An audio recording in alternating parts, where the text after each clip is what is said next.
जिस साल माता पिता गुजरे हमारी पारिवारिक कंपनी डूबने की कगार पर थी। मैंने विन से तब नाता तोड़ लिया जब वह सबसे बुरे दौर में थी। 5 साल बाद उसकी कंपनी पब्लिक हो गई। उसने कर दिखाया। वह ऐसी शख्सियत बन गई जिसे सब सम्मान से देखते थे। CEO win. जब एक रिपोर्टर ने पूछा कि वह सबसे ज्यादा आभारी किसकी है तो उसकी आंखें ठंडी थीं। आवाज में तिरस्कार था। वो भाई जिसने पैसों के लिए मुझे छोड़ दिया। असल में नहीं, वह अब मेरा भाई नहीं है। वह कैसा है? रिपोर्टर ने सीईओ विन के भाई की तलाश शुरू की। 10 मिलियन का इनाम था, पर उन्हें मैं कभी नहीं मिला। उन्हें बस मेरी वो डायरी मिली जो मैंने मरने से पहले लिखी थी। जब रिपोर्टर ने उसे विन को दिया, वह सन्न रह गई। उसके हाथ कांप रहे थे और फिर अगले ही पल उसने उसे कचरे में फेंक दिया। क्या यह नियान का कोई नया नाटक है या रेटिंग्स के लिए तुमने यह सब रचा है? रिपोर्टर ने सिर हिलाया और सावधानी से मेरी डायरी उठाई। यह वाकई आपके भाई की डायरी है जो उसने मरने से पहले लिखी थी। जहां तक उसकी देह की बात है, उसे पहले ही जला दिया गया है। दावा करने वाला कोई नहीं था तो श्मशान ने सब संभाल लिया। इससे पहले कि वह अपनी बात पूरी करता, विन गुस्से में उठ खड़ी हुई। यह मत सोचना कि उसकी इस हरकत से मैं उसे माफ कर दूंगी। नियान से जाकर कह दो, अब मेरा एक और भाई है। नियान मेरे लिए कोई मायने नहीं रखता। वो मर भी गया हो तो भी मुझे परवाह नहीं। रिपोर्टर हिचकिचाया। तो आप चाहती हैं कि हम इस डायरी का क्या करें? विन ने एक ठंडी हंसी हंसी। इसे पढ़ो, देखना है कि वो कितनी अच्छी तरह झूठ बोल सकता है। प्रिय डायरी, नमस्ते। अब से अपना ख्याल रखना। मेरे पास बस तुम ही बचे हो। तुम्हें बताता हूँ, आज जब मैं अपने परिवार के दिए तोहफों के साथ भागने की कोशिश कर रहा था, विन ने मुझे पकड़ लिया। मैं उसका सामना नहीं करना चाहता था, बस चुपचाप निकल जाना चाहता था, पर वह मानने वाली नहीं थी। उसने मेरा हाथ पकड़ लिया और रुकने की मिन्नतें की। कहा कि मैं ही उसका इकलौता परिवार हूँ। मेरा दिल एक पल के लिए कांप गया, पर मैंने चेहरा सख्त रखा और उसे धकेल दिया। कंपनी दिवालिया हो चुकी है। क्या तुम अब भी मुझे वो मोटरसाइकिल मॉडल खरीद कर दे सकती हो? मैं पानी की तरह पैसे बहाता हूँ। क्या तुम मुझे पाल भी सकती हो? तुम्हारे साथ हर रोज पाई पाई जोड़ने से बेहतर है कि मैं किसी अमीर औरत को ढूंढ लूं, और मैं ऐसी एक को जानता था। विन घबरा गई। उसने पूछा कि वह कौन है। कहा कि किसी के झांसे में मत आना, और कसम खाई कि वह और कड़ी मेहनत करेगी, ज्यादा पैसे कमाएगी और मुझे वो रईस वाली जिंदगी वापस देगी। पर पता है मैंने क्या कहा? मैं ठगा जाना चाहता हूँ। तुम्हें क्या? अगर तुम सक्षम हो, अगर मेरा खर्च उठा सकती हो, तो मैं तुम्हारा वही अच्छा छोटा भाई बना रहूंगा। मैं घर आ जाऊंगा। पर तुम्हारे पास पैसे कब होंगे? विन जैसी अहंकारी इंसान। उसने मुझे रोकने के लिए घुटने टेक दिए। दिल तोड़ने वाला है ना? मैंने मुंह फेर लिया। जब वह देख नहीं रही थी, मैंने अपनी आंखों के कोने से आंसू पोंछे। फिर मैंने उसे तमाचा जड़ दिया। मैंने कहा, मेरा पीछा छोड़ दो, मेरे भविष्य की राह में आना बंद करो। यहां तक कि उससे सारे रिश्ते तोड़ने की धमकी दी। उस तमाचे ने विन को सन्न कर दिया। वह जड़वत खड़ी रही, लाचारी से मुझे अपना सामान ले जाते हुए देखती रही। मुझे माफ करना विन, वाकई बहुत चोट पहुंची होगी। यह पन्ना पढ़ने के बाद रिपोर्टर लिन ने गहरी सांस ली। मुझे नहीं पता था कि सीईओ विन अपने भाई पर इतनी निर्भर थी। पर कैमरा विन की ओर मुड़ा। उसके चेहरे पर कोई भाव नहीं आया। पत्थर की तरह ठंडी वह हल्के से बोली, मुझे पछतावा है। मुझे पछतावा है कि मैं उसके लिए इतनी अच्छी थी। मैंने एक एहसान फरामोश कुत्ता पाला। प्रिय डायरी, मैं वापस आ गया हूं। आज मैं और जांच करवाने के लिए दूसरे अस्पताल गया। काश पहली रिपोर्ट गलत होती, तब मैं वापस जाकर विन से माफी मांग पाता। मुझे बस अपना अभिमान त्यागना पड़ता और वह मुझे पहले की तरह माफ कर देती। पर जिंदगी में करिश्मे नहीं होते। डॉक्टर ने गंभीर चेहरे से मुझे देखा।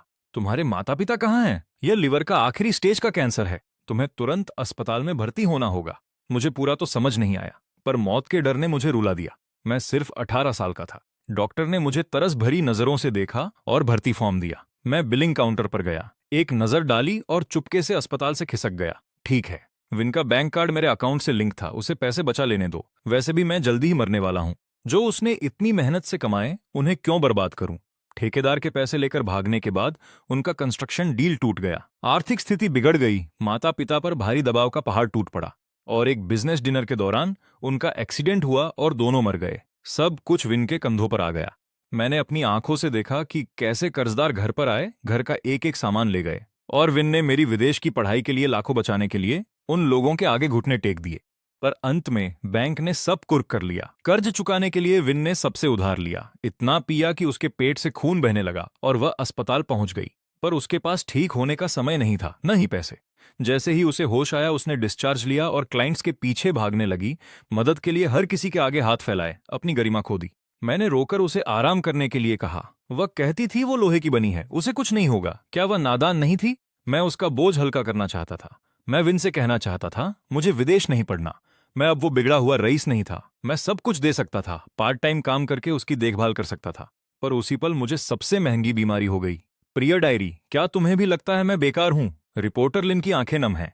लगता है तुम्हारे भाई के पास दूर जाने की वाकई एक ठोस वजह थी। इतनी कम उम्र में लिवर कैंसर, कितना दुखद है। विन ठंडी हंसी हंसती है, काफी अच्छा सहानुभूति नाटक है। रिपोर्टर लिन, उसके झांसे में मत आओ। नियान हमेशा से एक माहिर झूठा रहा है। बचपन में उसने स्कूल न जाने के लिए मोच का नाटक किया था। पूरा परिवार घबराकर उसे अस्पताल ले गया था। उसकी एक्टिंग हमेशा से शानदार रही है। शायद पिछली रात मैं फिर नहीं सो पाया, इसलिए नहीं कि मैं सोना नहीं चाहता था, बल्कि दर्द ने सोने ही नहीं दिया। बीमारी बढ़ रही है, दर्द निवारक दवाओं के बिना मैं दिन गुजार नहीं सकता। पर मेरे पास पैसे नहीं हैं, और अभी कुछ ज्यादा जरूरी है। अगर मैंने किराया नहीं भरा तो मकान मालिक मुझे बाहर निकाल देगा। अब मैं वो अनुभव करने वाला हूं जिसे विन और मैं पुल के नीचे सोना कहते थे। मुझे पुराने मार्शल आर्ट उपन्यासों में यह बहुत कूल लगता था। अब जब मैं बड़ा हो गया हूं, मुझे डर लग रहा है। पैसे न बचे तो मेरे पास माता पिता के दिए तोहफों को ऑनलाइन बेचने के अलावा कोई चारा नहीं था। ये उन चंद चीजों में से थे जो मैं अपने साथ लाया था, लेकिन जब लोगों ने खरीदने के लिए मैसेज किया तो मैंने मना करने का बहाना ढूंढ लिया। सच तो यह है, मैं उन्हें बेचने की हिम्मत नहीं जुटा पाया। अंत में दर्द और भूख से बेहाल मैंने कार्ड से 500 निकाले। विन, मुझे माफ करना, मैंने फिर तुम्हारे पैसे खर्च कर दिए। गरीबी ने मेरी चूजी खाने की आदत ठीक कर दी। जब मैं भूख से बेहोश होने वाला था, मैंने कचरे से एक गंदा बासी बन उठाया और खा लिया। सच कहूं तो बुरा नहीं था। गरीबी वाकई रईस वाली जिंदगी का इलाज है। मैंने बाजार से बन और पानी की बोतल खरीदी और फार्मेसी से दर्द की दवाएं, बाकी मैंने बचा लिए। मेरे टीचर का फिर फोन आया, उन्होंने पढ़ाई जारी रखने को कहा। मेरे जैसे ग्रेड वाले इंसान को यूं गायब नहीं होना चाहिए। मुझे डर था कि वह विन से संपर्क करेंगे, तो मैंने कहा कि मैं छोड़ रहा हूं। पर उन्होंने फिर भी विन को फोन कर दिया। उसने मुझे फोन किया। उसकी आवाज सख्त थी। नियान, मुझे पता है तुम मुझसे कुछ नहीं चाहते। मुझे परवाह नहीं कि तुम किस औरत के साथ चिपक गए हो, पर सिर्फ उसके लिए अपनी उस पढ़ाई को मत फेंको जिस पर तुम्हें हमेशा गर्व था। क्या यही वो इंसान है जिसे मम्मी पापा ने पाला? उसे फोन किए 10 दिन हो चुके थे, पर ऐसा लगा जैसे आधी जिंदगी बीत गई हो। मैंने अपना मुंह हाथ से दबा लिया ताकि सुबकियां बाहर ना आए। आंसू फिर भी बह गए। विन, मुझे तुम्हारी बहुत याद आती है। दूसरी तरफ धैर्य खोते हुए उसने एक आखिरी बात जोड़ी, यह शोर मत मचाओ वरना मैं सच में तुमसे रिश्ता तोड़ लूंगी। उसने फोन काट दिया। मैं बहुत देर तक रोया। प्रिय डायरी, मैं विन को ब्लॉक करने वाला हूं। कल मैं कागजी कार्रवाई पूरी कर दूंगा। रिपोर्टर लिन ने गौर किया कि विन का ध्यान भटका हुआ है। वह चुपचाप अपनी आंखें पोंछता है और पन्ना पलटता है। प्रिय डायरी, मैंने घर बदल लिया है। पुरानी जगह एक रात के 50 बहुत महंगे थे। मैं पूरा दिन शहर में भटकता रहा जब तक मुझे दक्षिणी इलाके के एक शांत मोहल्ले में कमरा नहीं मिला। एक रात के 30 कमरे में 4 बिस्तर हैं। मेरे सामने एक अजीब सा बूढ़ा आदमी है। एक नजर देखते ही मुझे उससे डर लगने लगा। मैंने पास की औरत को शुक्रगुजार नजरों से देखा। वह मेरे नीचे वाले बंक पर है। उसका नाम सनी है। उसने ऊपर देखा और मुस्कुराई। फिक्र मत करो, मैं हूं ना। वह वाकई अच्छी है। उस रात मैंने दवा ली और चैन से सो गया। मुझे एक सपना आया। उसमें मम्मी और पापा मुझे और विन को डिज्नीलैंड ले गए थे, यह जानते हुए कि मुझे आयरन मैन पसंद है। विन ने घंटों मेरे लिए लाइन में इंतजार किया। जब वह आगे पहुंची, उसने मेरा नाम पुकारा और मुझे आयरन मैन परफॉर्मर के सामने धक्का दिया। मैं आखिरकार अपने हीरो से मिल पाया और एक फोटो ली। मैं इतना खिलखिलाकर हंस रहा था कि मेरी आंखें बंद हो गई थीं। मम्मी पापा और विन पास से खुशी खुशी देख रहे थे। पर फोटो के बाद जब मैंने मुड़कर देखा, वे सब गायब थे। चमकदार आसमान बिना चेतावनी अंधेरा हो गया। मैं घबरा गया और हर जगह ढूंढा, पर वे नहीं मिले। मैं पसीने से तरबतर होकर हड़बड़ा कर जाग गया। सनी मुझे चिंता से देख रही थी। क्या तुम ठीक हो? मैंने सिर हिलाया। सनी ने पूछा कि मैं यहाँ क्यों रह रहा हूँ। मैंने उसे सब बता दिया, पता नहीं क्यों, बस उस पर भरोसा हो गया। जब मैं चुप हुआ, उसने एक शब्द नहीं कहा। उसने बस मुझे गले लगा लिया। उसकी बाहें बहुत गर्म थीं। सनी ने बताया कि वह एक अनाथ थी। गोद लिए जाने के बाद उसके पालक पिता ने उसे प्रताड़ित किया। वह सह नहीं पाई और भाग गई। वह अपने शुरुआती किशोरावस्था से अकेले रह रही थी, जिससे उसने खुद को बचाने के बहुत से तरीके सीख लिए थे। तुम जैसे आदमी को मेरी जरूरत है, उसने कहा। सनी ने मुझे पैसे बचाने की बहुत तरकीबें सिखाईं, जैसे सुपरमार्केट जाकर एक्सपायरी डेट वाली चीजें ढूंढना। कुछ स्टोर छोटे रिफंड दे देते हैं, बाकी पैसे तो नहीं देंगे, पर एक्सपायर्ड खाना मुफ्त में दे देंगे। उसने मुझे बाजार से फेंकी हुई सब्जियां उठाना सिखाया, सड़ा हुआ हिस्सा काटकर उन्हें उबालना। पेट भरने के लिए काफी था। सनी मुझे पार्ट टाइम काम के लिए भी साथ ले गई। एक दोपहर में हमने 60 कमाए उस पैसे को पकड़कर। मुझे पहली बार लगा कि मैं पूरी तरह बेकार नहीं हूं। मैंने सोचा, अगर मैं रोज इतना कमा सकूं तो अपने जाने के बाद कुछ पीछे छोड़ सकूंगा। यह सोचकर मैं जोर से हंस पड़ा। सनी ने मुझे ऐसे देखा जैसे मैं पागल हो गया हूं। तुमने 60 कमाए और इतने खुश हो? उसने मेरे माथे पर टपली मारी। तुम में वाकई कोई महत्वाकांक्षा नहीं है। सामने वाले उस अजीब आदमी पर नजर रखने के अलावा हमें नहाने और सोने की जल्दी रहती थी, क्योंकि वहां रात 10 बजे बिजली और पानी कट जाता था। यहां रहना वाकई खुशहाल था। बत्तियां जाने वाली हैं। शुभ रात्रि। रिपोर्टर लिन ने गौर किया कि जब वह अजीब आदमी वाला हिस्सा पढ़ता है तो ठंडी सीईओ विन भी चुपचाप अपनी मुट्ठी भींच लेती है। उसे अचंभा हुआ, शायद विन अपने भाई से उतनी नफरत नहीं करती जितना दिखाती है। पर एक पल बाद उसने खुद से कहा कि यह शायद उसका वहम ही होगा। वह पन्ना पलटता है और पढ़ना जारी रखता है। प्रिय डायरी, मैं यहां से भी चला गया। सनी ने मुझे कल खून खांसते देखा। उसके पास अपनी कोई बचत नहीं थी, फिर भी उसने मुझे डॉक्टर के पास ले जाने की जिद की। मैंने उसे अपनी बीमारी के बारे में नहीं बताया था, बस यही कहा कि परिवार से अनबन हो गई है, पर मैं उससे छिप नहीं सका। शायद मैं सच में शापित हूं। मैं विन को नीचे नहीं खींचना चाहता, और निश्चित रूप से इस बहादुर नेक दिल औरत को भी नहीं जिसे मैं अभी मिला हूं। उसने एक बार बताया था कि वह अपने ऑटो रिपेयर शॉप खोलने के लिए बचत कर रही है ताकि अपना एक घर हो। मैं तुम्हारी उम्र के किसी इंसान को मरने नहीं दूंगी, उसने जिद में कहा। मैं मुस्कुराया और सिर हिलाया, पर दिल में मैं पहले ही विदाई ले चुका था। अगली सुबह मैं चुपचाप निकल गया, मेरे पास जो कुछ था उसे लेकर। मैं उकड़ू बैठा यह लिख रहा हूं और मेरे पैर सुन्न हो रहे हैं। एक सेकंड आराम कर लूं। ठीक है, शरीर अब तेजी से जवाब दे रहा है। मैंने खून खांसना शुरू कर दिया है। मैं उसे रोक नहीं सका। राहगीर मुझे हैरान होकर देख रहे थे, पीछे हट रहे थे, इशारा करके फुसफुसा रहे थे। मैं सिमट गया और सिर उठाने में मुझे काफी देर लगी। तभी मैंने देखा कि डायरी पर खून के छींटे पड़ गए थे। मैंने साफ करने की कोशिश की, पर दाग और फैल गया। मुझे माफ करना प्रिय डायरी, तुम्हें गंदा कर दिया। मेरा मतलब वो नहीं था। दर्द बस हावी हो जाता है। जब मैं वहां बैठकर रिकवर होने की कोशिश कर रहा था, फटे पुराने कपड़े पहने एक औरत आई और मेरे हाथों में कुछ पैसे थमा दिए। मैंने मना करने की कितनी कोशिश की, उसने बस पैसे गिराए और चली गई। मैं चुपके से उसके पीछे हो लिया। वह अपने पति के साथ थी जो विकलांग था। उसने अपनी बाहों में एक छोटा बच्चा पकड़ा था। उसने अपने बालों की लट कान के पीछे की, बच्चे के गाल चूमे और वापस फल बेचने लगी। मैं लंबे समय तक देखता रहा, जब तक अंधेरा हुआ। आधा शरीर ठंड से सुन्न हो गया था। उसके आधे से ज्यादा फल अभी भी बिना बिके थे। उसने आह भरी। पति ने सांत्वना के कुछ शब्द कहे। दोनों पैक करने लगे। बच्चे को पास की टोकरी में लिटा दिया। मैंने अपनी टोपी नीचे की और जल्दी से पास गया, और जब वह देख नहीं रही थी, मैंने पैसे बच्चे के कपड़ों में डाल दिए। बुरा लेखन नहीं है, मैं लगभग भावुक हो ही गया था। उसके स्पॉन्सर ने पैसे बंद कर दिए, तो अब वह पैसों के लिए फिक्शन लिख रहा है। रिपोर्टर लिन, पढ़ने की जरूरत नहीं है। मैं वाकई दयनीय हूं। यहां बैठकर ये वक्त बर्बाद करना। अगर वह मुझसे डरकर मरने का नाटक कर रहा है, तो मैं भी यही मान लूंगी कि वो मर चुका है। यह कहकर विन उठ खड़ी हुई और पीछे मुड़े बिना बाहर निकल गई।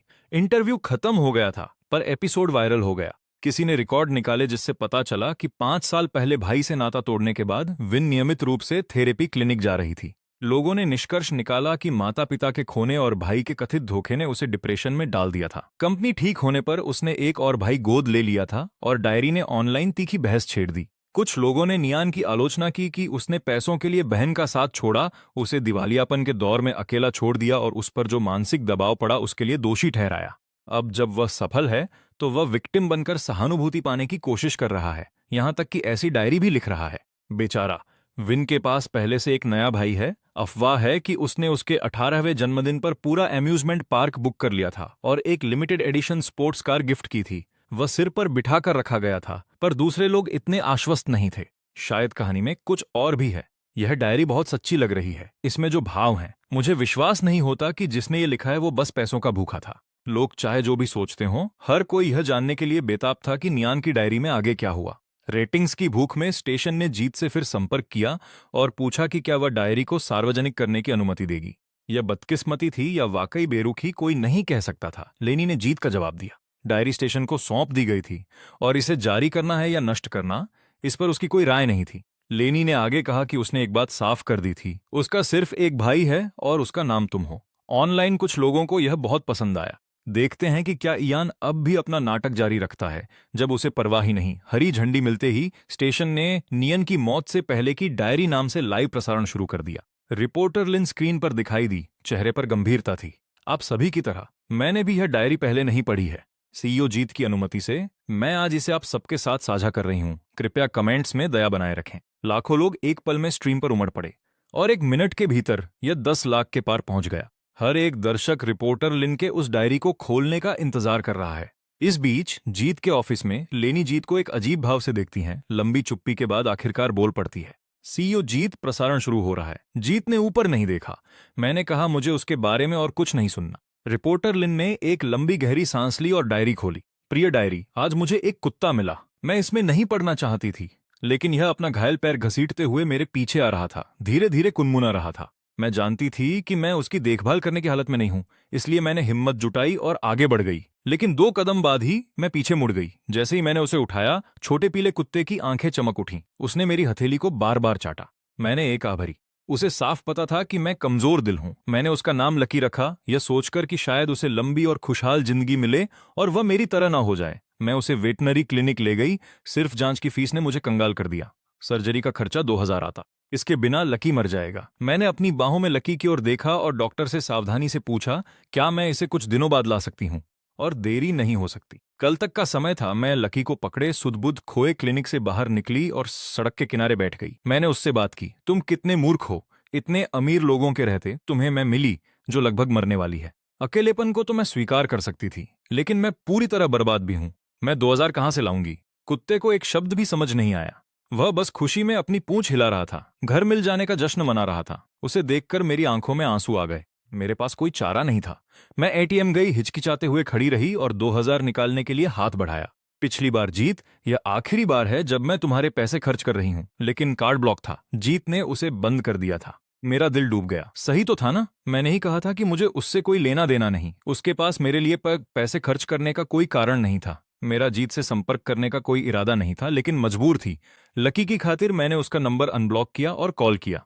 फोन बजता रहा। मुझे लगा वह नहीं उठाएगी। तभी उसने ठंडे लहजे में फोन उठाया। क्या इरादा बदल गया? तुमने मुझे ब्लॉक किया और अब खुद कॉल कर रही हो। क्या तुमने नहीं कहा था कि तुम्हें मुझसे कोई मतलब नहीं, या फिर पैसे खत्म हो गए? उसके हर शब्द ने मुझे बोलने से पहले ही चोट पहुंचाई। मैं बस फोन काटना चाहती थी, लेकिन लकी मेरी बाहों में था, मुझे याद दिला रहा था। मुझे 2,000 भेज दो। जीत एक पल के लिए खामोश हो गई, फिर चुपचाप गुस्से में बोली, तुम इतनी देर तक मुझे कॉल नहीं करती। तुम यह भी नहीं पूछती कि मैं खा रही हूं या नहीं, ठीक से सो रही हूं या नहीं, या क्या तुम्हें मेरी याद आई? तुम्हें बस पैसे चाहिए। बस यही है ना? मैंने अपने होंठ दबा लिए। गले में नमक और तांबे जैसा स्वाद उभर आया। मैंने उसे अंदर दबाया और सपाट स्वर में जवाब दिया, हाँ। जीत का गला जैसे रुंध गया। तो ठीक है, पैसे चाहिए, मैं तुम्हें सब कुछ दे दूंगी। खुश अब? मुझे कभी तुमसे कोई उम्मीद नहीं रखनी चाहिए थी। नियन, सच में तुम्हारा कोई दिल नहीं है। आज से हम भाई बहन नहीं रहे। उसने फोन काट दिया। मैं खुद को संभाल नहीं सकी। मैं झुक गई और उल्टियां करने लगी। लकी को पकड़े हुए बहुत सारा खून था। अंधेरे फुटपाथ पर पता भी नहीं चल रहा था। लकी बहुत डरा हुआ था, कुनमुना रहा था और बार बार मेरा चेहरा चाट रहा था। मैंने उसे धीरे से सहलाया। दर्द तो था, लेकिन मैं दर्द से सुन्न हो रही थी। सीने की कसक ज्यादा बुरी थी। मैंने फोन चेक किया। जीत ने 20,000 भेजे थे। जब मैंने फालतू पैसे वापस भेजने की कोशिश की तो पता चला उसने मुझे ब्लॉक कर दिया था। मैं लकी को पकड़े घंटों रोती रही। मुझे तभी पता चल गया कि जीत ने मुझसे वाकई नाता तोड़ लिया है। मैं चाहती थी कि वह मुझे भूल जाए, मुझसे रिश्ता काट ले, लेकिन अब जब उसने वाकई ऐसा कर दिया था तो दुख से मेरा दम घुट रहा था। लकी, अब मेरा कोई घर नहीं बचा। लाइव कमेंट्स की बाढ़ आ गई थी। यह इतना गहरा असर क्यों कर रहा है? भले ही यह लड़का नाटक कर रहा हो, कहानी दिल तोड़ देने वाली है। मेरी आंखों में आंसू आ गए हैं। आगे बताओ, लकी का क्या हुआ? कुत्ता बोल नहीं सकता। वह बस घर मिलने का जश्न मना रहा है। सही बात है। अब तक कुछ लोग अभी भी मुझे फ्रॉड कह रहे थे, सहानुभूति के लिए विक्टिम कार्ड खेल रहा है। लेकिन पहले के मुकाबले यह सागर में एक बूंद के बराबर था। ऐसा लग रहा था कि अब सबको लकी की किस्मत की ज्यादा परवाह थी। कमेंट से प्रेरित होकर रिपोर्टर लिन ने खुद को संभाला और पन्ना पलटा। प्रिय डायरी, बहुत दिन हो गए। खुशखबरी, लकी की सर्जरी हो गई। यह अब स्वस्थ है। बस एक ही बात है, लकी बहुत ज्यादा चिपका रहता है। मैं जहां भी जाती हूं यह पीछे पीछे आता है। मैं सोती हूं तो यह मेरे पैरों के पास दुबक जाता है। बुरी खबर, मेरी बीमारी और बिगड़ गई है। मुझे नहीं पता मेरे पास कितना समय बचा है। शायद 1 महीने से भी कम। जब मैं फार्मेसी में भारी मात्रा में पेन किलर खरीदने जाती हूँ तो स्टाफ मुझे शक से देखता है, जैसे उन्हें लगता है कि मैं नशेड़ी हूँ। गनीमत है, मेरे पास अभी भी मेडिकल रिपोर्ट है। थोड़ी मिन्नतें अक्सर उन्हें नरम कर देती हैं, लेकिन पेन किलर का असर कम हो रहा है। बस सोने के लिए मुझे और ज्यादा दवा लेनी पड़ती है। कल जब मैं पर्चे बांट रही थी, अचानक सड़क पर गिर पड़ी। लकी बहुत डर गया, मेरा चेहरा चाट रहा था, जोर जोर से भौंक रहा था, जब तक कि एक नेक अजनबी मुझे अस्पताल नहीं ले गया। जब मैंने हिसाब लगाया तो मुझे न सिर्फ पार्ट टाइम नौकरी की उस दिन की कमाई गंवानी पड़ी, बल्कि मैंने अपनी कमाई से कहीं ज्यादा खर्च कर दिया। तुम्हें तुरंत भर्ती होने की जरूरत है।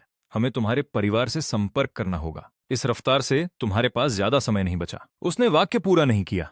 उसे जरूरत भी नहीं थी। मैंने स्पष्ट जवाब दिया, जल्दी से वहां से निकल गई। अस्पताल में रहना मेरे बस का नहीं, बहुत महंगा है। प्रवेश द्वार के बाहर मुझे लकी मिला। मुझे देखते ही वह दौड़ पड़ा। लेकिन उस रात दर्द के कारण मैं करवटें बदलती रही। लकी ने मेरी तड़प महसूस कर ली। वह परेशान था, लेकिन बेबस। वह बस मेरे करीब सटकर बैठ गया और चाटने लगा, जैसे उसकी अपनी आंखों में आंसू हों। मैंने धीरे से हाथ उठाकर उसे दिलासा दिया, सब ठीक है। लेकिन अगले ही पल मैं बाथरूम की ओर दौड़ी, टॉयलेट के ऊपर झुककर उल्टी करने लगी।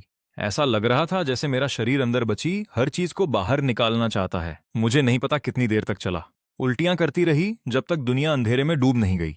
जब मुझे होश आया, लकी मेरा चेहरा चाट रहा था। मैंने आईने में देखा और खुद से डर गई। क्या हालत हो गई है। बाल झड़ रहे हैं, त्वचा पीली पड़ गई है, जो गोल मटोल गाल होते थे अब इतने धंस गए कि ठुड्डी नुकीली हो गई है। जीत मुझे चिढ़ाया करती थी कि मेरे बच्चे जैसे चेहरे की वजह से मैं बिल्कुल मासूम दिखती हूँ। लेकिन अब ऐसा लगता है कि यह चेहरा सच में हमेशा ऐसा ही रहेगा। जवान दिखना हमेशा अच्छी बात नहीं होती। मैं धीरे धीरे बड़ी होना चाहती थी, जीत के साथ रहना चाहती थी, उसे अपना जीवन बनाते, प्यार करते, खुशियां पाते देखना चाहती थी। मैंने मुंह धोया, गालों को थपथ पाया, खुद को थोड़ा हौसला दिया। इसमें एक अच्छी बात यह है, कम से कम जीत मुझे इस हालत में नहीं देख सकती, वह घबरा जाएगी। मैंने दर्द निवारक दवाएं निगली और सो गई, लेकिन आधी रात को बुखार में तपते हुए जाग गई। प्रिय डायरी, बहुत दर्द हो रहा है। मुझे जीत की याद आ रही है। मैं उसे बहुत मिस कर रही हूँ। बस एक बार उसे और देखना चाहती हूँ। दूर से देखूंगी तो भी चलेगा। यह बहुत बड़ी मांग नहीं है ना? मैं उसे ढूंढने जा रही हूँ। लकी मेरे साथ आ रहा है। मैंने एक टोपी, मास्क और काला कोट पहन लिया, काफी कूल जासूस जैसा। मुझे बस दूर से जीत की एक झलक देखनी है। प्रिय डायरी, मैं वापस आ गई हूँ। जीत बिल्कुल वैसी ही लग रही है जैसे हमेशा दिखती थी, शायद और भी खूबसूरत और लंबी, पर दुबली भी। मैंने खुद से कहा कि एक नजर देखूंगी और चली जाऊंगी, लेकिन वह खुश नहीं लग रही। वह कितनी आसानी से मुस्कुरा दिया करती थी। बिना सोचे मैंने उसका पीछा किया। मुझे नहीं पता था कि जीत अस्पताल क्यों जा रही है या वह किसी थेरेपिस्ट से क्यों मिल रही है। उसके जाने के बाद मैंने उसके डॉक्टर से पूछा। उसने पहले मना कर दिया, मरीज की गोपनीयता की बात थी। लेकिन मेरे बार बार गिड़गिड़ाने पर उसने एक लंबिया भरी और जो बता सकता था बताया। जीत बीमार है, गंभीर रूप से बीमार। माता पिता की मौत का उसे गहरा सदमा लगा। मेरे जाने ने उसे और बिगाड़ दिया। वह खुद को दोष देती है। उसे लगता है कि वह काबिल नहीं थी, कि वह मेरी देखभाल करने में नाकाम रही और इसलिए मैं उसे छोड़ गई। इस कारण जीत ने खुद को चोट पहुंचाना भी शुरू कर दिया है। मैं रो पड़ी। फिर आंसुओं के बीच मैं हंसने लगी। वह कितनी नासमझ है। निकम्मी तो मैं ही थी जो उसे पीछे खींच रही थी। जीत दुनिया की सबसे अच्छी बहन है। वह साल भर की अपनी पॉकेट मनी बचाकर मुझे जन्मदिन का शानदार तोहफा देती थी। वह स्कूल में मुझे परेशान करने वाले हर गुंडे की इतनी बुरी तरह पिटाई कर देती थी कि वे उठ न सकें, भले ही इसके लिए उसे सजा ही क्यों न मिले। माता पिता के मरने के बाद उसने सब अकेले संभाला, उस पूरे बोझ को ढोया और मुझे एक आरामदायक जिंदगी दी। मैं उसे नीचा कैसे दिखा सकती थी? रिपोर्टर लिन अचानक रुक जाता है और डायरी को कैमरे के सामने उठाता है। इस पन्ने पर गौर करें, सुंदर लिखावट के अलावा आंसुओं के निशान हैं जो कागज में समाकर सूख गए हैं। वह बहुत देर तक रोई होगी। आंसुओं ने पूरा पन्ना भिगो दिया है। रिपोर्टर लिन की अपनी आंखें भर आई हैं। वह अपनी आवाज संभालता है जो भावनाओं से कांप रही है। मैं वाकई निकम्मी हूं। मैं कुछ नहीं कर सकती। मैंने जीत को अपने बगल से गुजरते देखा और मुझमें उसके पास जाने की हिम्मत नहीं थी। बस एक पल के लिए हमारी नजरें मिली। उसने आर पार देख लिया। बेशक मैं अब जैसी दिखती हूं शायद ही इंसान लगूं। इंसान उसके लिए अच्छा है कि वह मुझे दोबारा न देखे। मैं नहीं चाहती कि जीत को दुख हो। प्रिय डायरी, मैंने फैसला कर लिया है। दर्द में धीरे धीरे मरने के बजाय मैं इसे खुद खत्म कर दूंगी। क्या तुम्हें लगता है मैं सही हूं? बीमारी मेरी सोच को धुंधला रही होगी। मैं तुमसे बात किए जा रही हूं, लकी से बात कर रही हूं, जैसे तुम में से कोई जवाब देगा। लेकिन लकी का क्या? मैं इसे ऐसे ही छोड़ नहीं सकती। मैं लकी को जीत को देना चाहती हूं ताकि उसका मन लगा रहे और यह सुनिश्चित हो सके कि लकी की देखभाल हो। क्या मैं होशियार नहीं हूं? लेकिन तभी मुझे याद आया, कल मेरा जन्मदिन है। एक दिन और रुक जाती हूं। मैं अपने जन्मदिन पर नहीं मरना चाहती। पिछले साल मेरे 17वें जन्मदिन पर मम्मी और पापा ने मेरे लिए एक खास गेमिंग सेट बनवाया था। जब मैंने उसे खोला, पापा ने कंधे पर थपकी दी और हंसते हंसते लोटपोट हो गए। उन्होंने कहा कि मैं सबसे कूल बच्चा हूं और जीत ने मुझे एक मैकेनिकल घड़ी दी थी जिसका डायल रोशनी में चमक रहा था। साफ तौर पर महंगी घड़ी थी, लेकिन वे तोहफे कर्ज चुकाने के लिए बहुत पहले ही जब्त कर लिए गए। मेरे पास वही बचे हैं जो सस्ते थे, जिन्हें मैं हर जगह साथ लिए फिरती हूँ। जब मेरे पास खाने को कुछ नहीं था, तब भी मैं एक को भी नहीं बेच सकी। जब सोती हूँ तो वह भूरा भालू पकड़े सोती हूँ जो मुझे मम्मी ने 8 साल की उम्र में दिया था, जैसे मैं उन्हें पकड़े हुए हूँ। मम्मी, पापा और जीत ने वादा किया था कि वे मेरे 18वें जन्मदिन पर सबसे शानदार जश्न मनाएंगे, उनके छोटे राजकुमार के लिए एक सही पार्टी। लेकिन अब मेरे साथ सिर्फ लकी है। मैं इसे करीब रखती हूँ, मेरे पास बची एकमात्र गर्मजोशी। लकी को मेरे एहसास का पता चल जाता है। वह बार बार अपनी गर्म जीभ से मेरी हथेली और चेहरा चाटने लगता है, जैसे मुझे दिलासा दे रहा हो। थोड़ी गुदगुदी हो रही है। मैं हंसी और लकी के सिर को चूमा। मैं उसे लेकर बेकरी गई। मैं अपने लिए एक छोटा केक खरीदना चाहती थी। मैं मम्मी पापा के लाए 3-4 मंजिला केक को देखकर मुंह फेर लिया करती थी। अब इतनी भूख के बाद उन्हें देखकर ही मुंह में पानी आ रहा है। मैं प्राइस टैग्स को घूर रही थी। सैकड़ों डॉलर और हिल भी न सकी। क्लर्क अधीर होकर पास आई। खरीदना है या नहीं वरना आगे बढ़ो। फिर उसकी नजर लकी पर पड़ी और वह भौहें सिकोड़ ली। पालतू जानवरों को अंदर लाना मना है, पर उसने अभी एक आदमी को कुत्ता ले जाते देखा था, शायद इसलिए क्योंकि लकी उलझा हुआ सा था। मैं ग्रूमिंग का खर्च नहीं उठा सकती थी। मैंने बार बार माफी मांगी और सबसे सस्ता आइटम ऑर्डर किया, एक छोटा चॉकलेट कपकेक $20। मैं पास के एक पार्क में जाकर बेंच पर बैठ गई, लकी को अपनी बाहों में लिए हुए। कोई मोमबत्ती नहीं थी। मैंने मन ही मन सब कुछ दोहराया, फिर आंखें बंद करके अपनी दुआ मांगी। उम्मीद है लकी सलामत और स्वस्थ रहेगा। दुआ है कि वह कामयाब हो, लंबी उम्र जिए और हमेशा खुश रहे। मैंने आंखें खोली और वह कपकेक लकी की तरफ बढ़ा दिया। उसने बड़े चाव से खाया, मानो मेरी उम्र के पड़ाव का जश्न मना रहा हो। मुझे भी बहुत भूख थी, पर 2 निवाले लेते ही उल्टियां होने लगी। बाद में मैं लकी को नहलाने के लिए पेट सैलून ले गई। $200 खर्च हुए। सैलून मालिक ने कहा कि उसने इतना तमीजदार कुत्ता पहले कभी नहीं देखा। मैं लकी को वापस ले आई, जो अब एकदम साफ और महक रहा था। मैंने अपना चेहरा उसकी फर में छुपा लिया और उसकी खुशबू में डूब गई। लकी कायनात का दिया एक तोहफा है। अब मैं यह तोहफा विन को देना चाहती हूँ। उम्मीद है वह लकी का ख्याल रखेगी और मेरे न रहने पर लकी उसका सहारा बनेगा। कार्ड में जो $20,000 हैं, वो भी मैं उसके दरवाजे से अंदर डाल दूंगी। अगर सब योजना के मुताबिक रहा तो कल के बाद कोई और एंट्री नहीं होगी। कल मैं दूसरी दुनिया में मम्मी पापा को ढूंढने जा रही हूँ। प्यारी डायरी, मैं तुम्हें याद करूंगी। लकी, मैं तुम्हें देखती रहूंगी और मैं हमेशा तुम्हारी हिफाजत करूंगी। सबको लगा कि सब खत्म हो गया, लेकिन रिपोर्टर लिन अनजाने में ही अगला पन्ना पलटती है और उसे और शब्द मिलते हैं। मुझे माफ कर दो लकी, मैं तुम्हें सुरक्षित नहीं रख सकी। क्या विन को लगा कि तुम्हारा कोई मालिक है, या वह तुम्हें नहीं चाहती थी?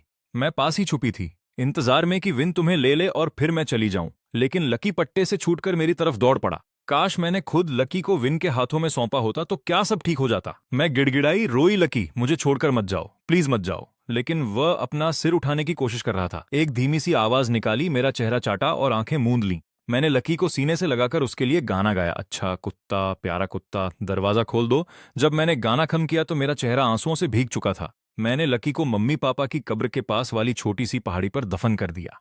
आज चांद पूरा नहीं है, पर रोशनी बहुत है। मैं 15 तारीख तक नहीं पहुंच पाऊंगी। लकी, धीरे चलो, मैं अभी तुम्हें ढूंढने आ रही हूं। माँ पापा, मैं आ रही हूं। विन, अलविदा। रिपोर्टर लिन पढ़ना खत्म करती है। उसकी आंखें भर आती हैं। स्क्रीन पर लाइव कमेंट्स की बाढ़ आ जाती है।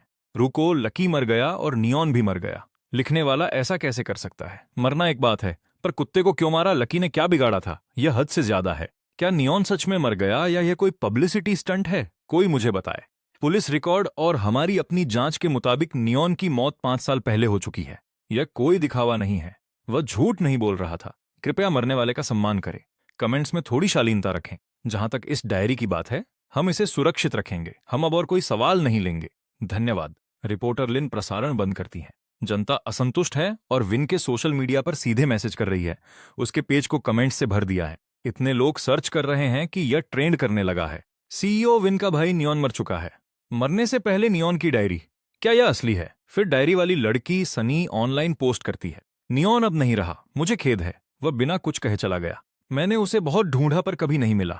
मैं उसे बचा नहीं सकी। अगर मैंने उसे जल्दी मदद के लिए कहीं ले गई होती तो वह इतनी जल्दी नहीं जाता और उसने इतनी तकलीफ न सही होती।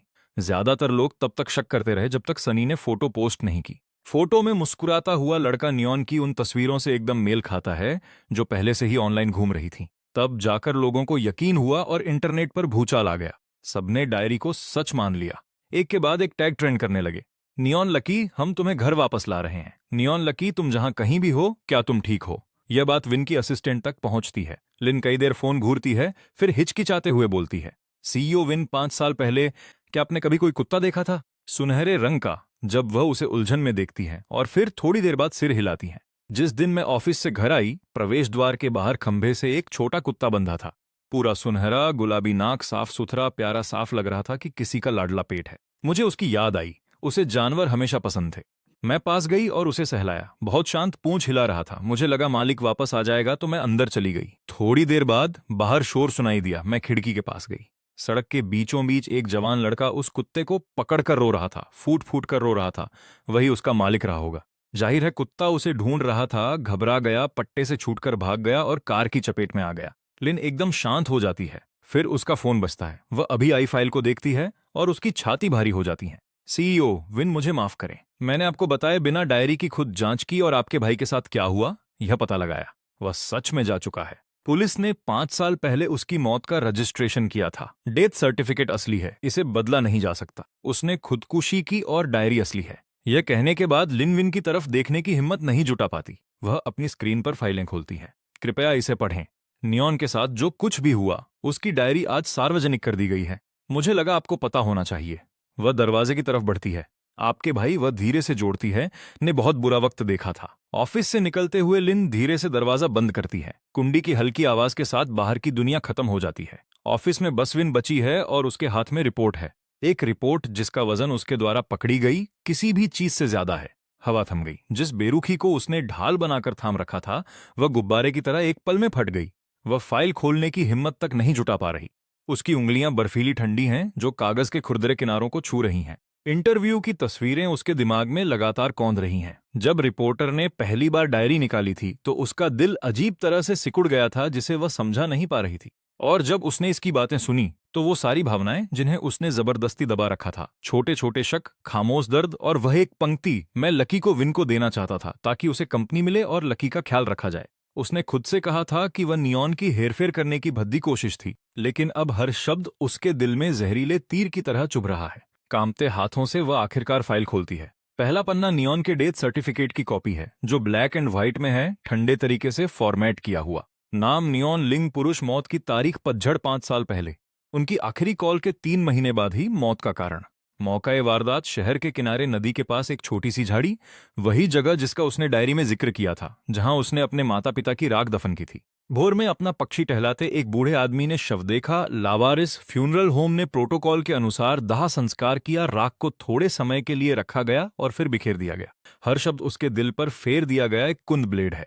लावारिस शब्द किसी थप्पड़ की तरह गाल पर लगा। वह उस वक्त क्या कर रही थी? वह गुस्से और दर्द में डूबी हुई थी, इस यकीन के साथ कि उसने उसे धोखा दिया है। शायद किसी थेरेपी क्लिनिक में बैठी होगी, शायद किसी बिजनेस डिनर में बनावटी मुस्कान बिखेर रही होगी। शायद उसने एक बार भी यह पता लगाने की कोशिश नहीं की कि क्या वह सच में कहीं जिंदा है। साथ में क्राइम सीन की तस्वीरों की कॉपी लगी है। क्वालिटी बहुत खराब है, लेकिन इतनी साफ है कि पहचान हो जाए।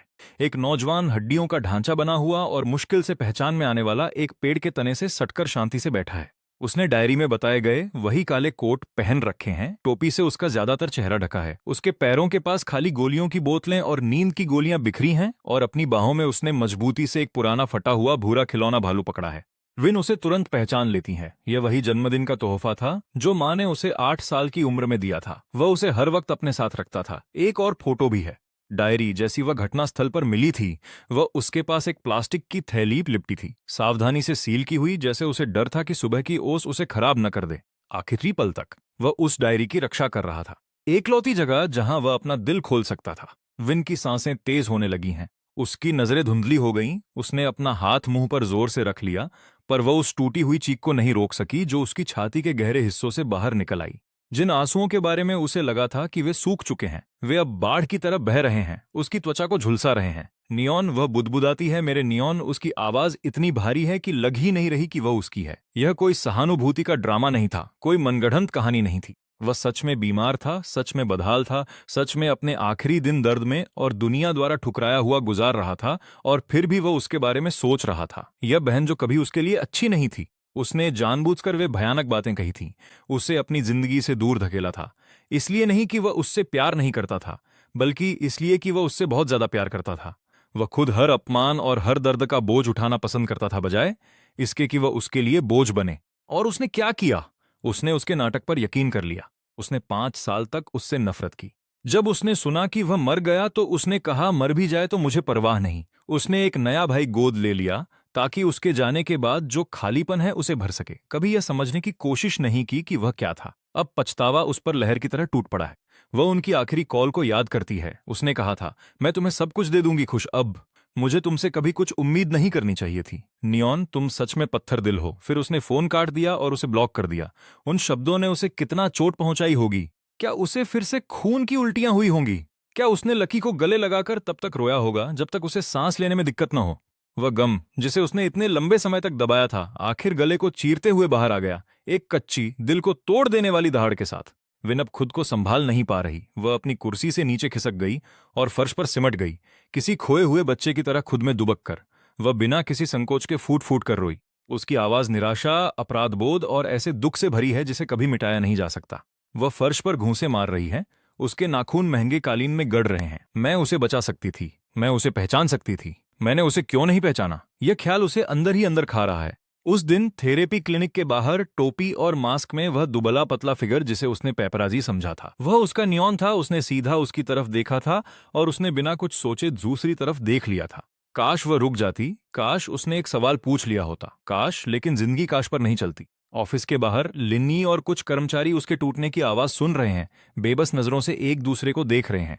आंखों में चिंता और गम है, किसी में अंदर जाने की हिम्मत नहीं है। वे सब जानते हैं कि विन को इसकी जरूरत है, उसे इस कड़वी सच्चाई का सामना करना ही होगा। विन को नहीं पता कि वह कितनी देर तक रोई, जब तक कि उसकी आवाज खत्म न हो गई, जब तक कि आंसू सूखने नहीं लगे। अब बस उसके शरीर में झटके रह गए हैं जिन्हें वह रोक नहीं पा रही, और एक खामोश घुटन। वह फर्श पर लेटी हुई शून्य आंखों से झूमर को घूर रही है। उसे महसूस हो रहा है कि दुनिया से सारे रंग छिन गए हैं। अगले दिन विन ऑफिस नहीं आती। लिनी सबसे जरूरी काम निपटाती है और फिर चिंता के बोझ तले दबी हुई उस शाम विन के विला पहुंचती है। वह अतिरिक्त चाबी इस्तेमाल करती है। जैसे ही दरवाजा खुलता है, शराब की तीखी गंध आती है। लिविंग रूम पूरी तरह बर्बाद हो चुका है, खाली बोतलें हर तरफ लुढ़की पड़ी हैं। विन सोफे के कोने में सिमटी हुई है, अभी भी कल वाले काम के कपड़ों में, उलझेबाल सूजी हुई आंखें, चेहरे पर सूखे आंसुओं के निशान, उंगलियों में डायरी की प्रिंटेड कॉपी मजबूती से पकड़े हुए। CEO win. लिनी सावधानी से आगे बढ़ती है। विन धीरे से अपना सिर उठाती है। उसकी नजरें स्थिर नहीं हैं। लिन यी का चेहरा पहचानने में उसे काफी समय लगता है। लिन यी, उसकी आवाज इतनी भारी है कि मुश्किल से समझ में आती है। क्या वह मुझसे नफरत करता था? क्या वह आखिर में मुझसे नफरत करता था? लिन यी का दिल टूट जाता है। वह नीचे झुकती है और धीरे से उसके हाथ से खाली बोतल ले लेती है। सीईओ विन, उस डायरी की हर बात के मुताबिक नियॉन ने आपसे कभी नफरत नहीं की। आखिरी पल तक वह सिर्फ यही चाहता था कि आप खुश रहें। खुश? उसकी आवाज कांपती है। मैंने उसे खो दिया, मुझे खुश रहने का क्या हक है? वह दूसरी बोतल उठाने के लिए हाथ बढ़ाती है। लिन यी उसे रोक लेती है। सीईओ विन, आप खुद को इस हाल में नहीं देख सकती। अगर नियॉन आपको इस हाल में देख पाता तो उसकी रूह को कभी शांति नहीं मिलती। निया की सिसकियों और हवा की फुसफुसाहटों के बीच आंसू फिर छलक पड़े। वह दर्द से इतनी नफरत करती थी। वह कितना डर गया होगा अकेले मरते हुए, और लकी भी उसके साथ नहीं था। मरते वक्त उसने माँ का टेडी बियर थाम रखा था। वह टूट चुकी है, वह बस बेआवाज रो रही है। लिनी अपनी पूरी ताकत लगाकर विंड को बिस्तर तक पहुंचाती है। वह उसे थोड़ा पानी पिलाने की कोशिश करती है। विंड नींद की धुंध में खो जाती है, जिसकी भौहें अब भी तनाव में है। लिन ये जानती है कि विंड को वक्त चाहिए, लेकिन इस हालत में कंपनी का क्या होगा और आने वाले दिनों में विंड का क्या होगा? क्या वह पूरी तरह बदल जाएगी? वह ऑफिस जाना बंद कर देती हैं, किसी काम से इनकार कर देती हैं और खुद को विला में बंद करके सिर्फ शराब के सहारे दिन काटती है। वह खुद को नशे में सुन्न करना चाहती है, लेकिन इस धुंध में निया का चेहरा और उभर कर सामने आता है। वह छोटा लड़का जो उसके पीछे चलकर उसे अपनी मीठी आवाज में पुकारता था। वह अनाड़ी जिद्दी किशोर जो हर बात पर पलटवार करता था। और आखिर में अंधेरे में वह दुबला पतला साया जो एक मरे हुए कुत्ते को अकेले पकड़े बैठा था। उसका गोद लिया भाई यू विदेश से वीडियो कॉल करता है, स्क्रीन पर उस चेहरे को देखकर जो धुंधला सा निया जैसा दिखता है, लेकिन जिसे दौलत की तमाम सुख सुविधाओं ने गढ़ा है। अचानक वह घृणा और शर्म से भर जाती है। वह क्या कर रही थी? क्या वह निया का विकल्प ढूंढ रही थी, या उसके साथ नाइंसाफी है और निया के साथ धोखा? वह अपना आपा खो देती है और स्क्रीन पर मौजूद उस डरे हुए चेहरे पर चिल्लाने लगती है। उसके कुछ ही समय बाद वह उसे विदेश के एक प्रतिष्ठित बोर्डिंग स्कूल में भेज देती है। वह उसके नाम पर एक ट्रस्ट फंड बनाती है जो उसकी पूरी जिंदगी के लिए काफी है। यू को भेजे ईमेल में वह बस लिखती है, मुझे माफ करना, मैं कभी अच्छी बहन नहीं रही, अपनी जिंदगी जियो। वह इस विकल्प से नाता तोड़ लेती है, जैसे कि ऐसा करके वह असली निया के कर्ज को थोड़ा कम कर सकेगी। कंपनी डूबने लगती है, शेयरधारक गुस्से में है। मीडिया में खबरें चलने लगती हैं कि सीईओ विंड निजी कारणों से मानसिक संतुलन खो बैठी हैं। लिन यी परेशान है, लेकिन वह विंड को दुख और आत्मदोष की उस गहराई से बाहर नहीं ला पा रही है। एक रात सब बदल जाता है। विंड फिर से लिविंग रूम के फर्श पर नशे में गिर गई है। नींद और जागने की उस धुंध में उसे लगता है कि निया उसके सामने खड़ा है। उसने साफ सफेद कमीज पहनी है। उसकी मुस्कान वैसी ही चमक रही है जैसे बचपन में थी। उसके कदमों में लकी खुशी से पूंछ हिला रहा है। विंड निया की छवि कहती है, उसकी आवाज धीमी है, खुद को चोट पहुंचाना बंद करो, क्या तुम मेरे लिए ऐसा कर सकती हो? निया। विंड हाथ बढ़ाती है और हवा को पकड़ती है। आंसुओं से सब कुछ धुंधला हो जाता है। मैं माफी चाहती हूं, मुझे बहुत अफसोस है, मैं गलत थी, मैंने कभी तुम्हें दोषी नहीं माना। उस छवि की मुस्कान गर्म बनी रहती है। तुम्हें इतना आगे बढ़ते देखकर मैं बहुत खुश हूं विंड, मुझे तुम पर गर्व है। प्लीज हम दोनों के लिए पूरी तरह जियो, खुश रहो, मैं हमेशा से यही तो चाहता था। निया। विंड इतनी बुरी तरह सिसक रही है कि बोल भी नहीं पा रही। मुझसे वादा करो विंड। वह छवि धुंधली होने लगती है, आवाज धीमी पड़ जाती है। मैं वादा करती हूँ, मैं वादा करती हूँ, विंड चिल्लाती है और अचानक उठ बैठती है। कमरा खाली है, खिड़की से चांदनी अंदर आ रही है। वहां कोई निया नहीं है, लेकिन सपना इतना असली लगता है। उसके शब्द अभी भी कानों में गूंज रहे हैं। दुख फिर से उमड़ आता है, विशाल और कुचल देने वाला। लेकिन इस बार उसके अंदर कहीं कुछ नया है। रोशनी की एक किरण, हल्की पर अटूट। हाँ, निया मरते दम तक विंड की खुशहाली की कामना कर रहा था, और यहां वह खुद को तबाह कर रही है। निया कितना दुखी होगा कहीं से भी देखते हुए, वह उसे निराश नहीं कर सकती। वह उसके बलिदान को व्यर्थ नहीं जाने दे सकती। अगली सुबह लिनी फिर से विला आती है, चेहरे पर चिंता लिए। वह रुक जाती है। विंड पहले ही जाग चुकी है, उसने नहा लिया है, साफ कपड़े पहने हैं। उसका चेहरा अब भी पीला और निस्तेज है, लेकिन उसकी आंखों में अब वह खालीपन नहीं है।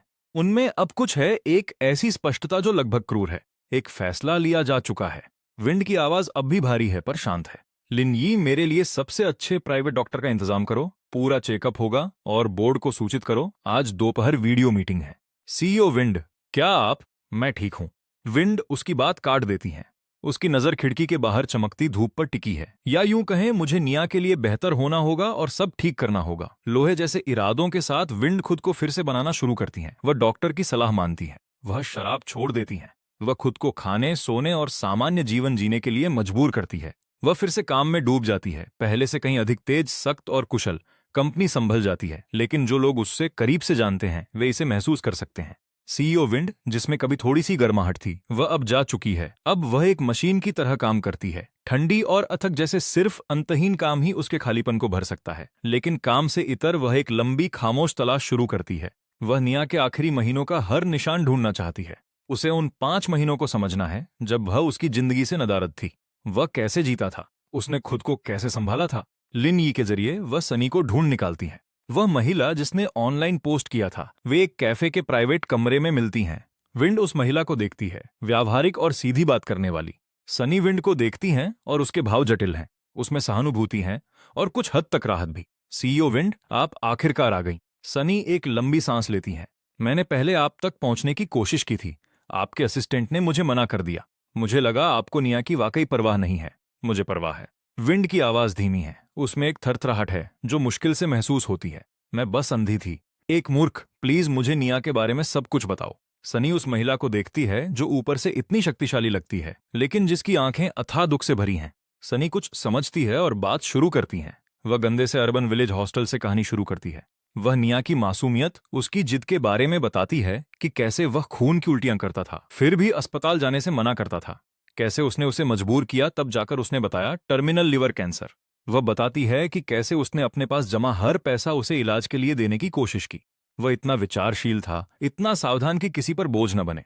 सनी की आंखें लाल हैं। वह कहता रहता था कि वह मुझे नीचे नहीं खींच सकता, कि मैंने मेहनत से पैसे कमाए हैं, कि मुझे इसे अपनी ऑटो शॉप खोलने के लिए चाहिए। जब वह गया तो उसने सिर्फ कुछ कपड़े और वह पुराना फटा हुआ टेडी बियर लिया। उसके बाद मैंने उसे बहुत ढूंढा। मैं हर उस जगह गई जहां वह जा सकता था, अस्पताल, पार्क, पुलों के नीचे, लेकिन यह शहर बहुत बड़ा है, मैं उसे ढूंढ नहीं पाई। सनी की आवाज भर आती है। काश मैंने उस पर और ध्यान दिया होता। काश मैंने उसे अस्पताल जाने के लिए मजबूर किया होता। विंड खामोशी में सुनती है, उसके नाखून उसकी हथेलियों में गड़ रहे हैं।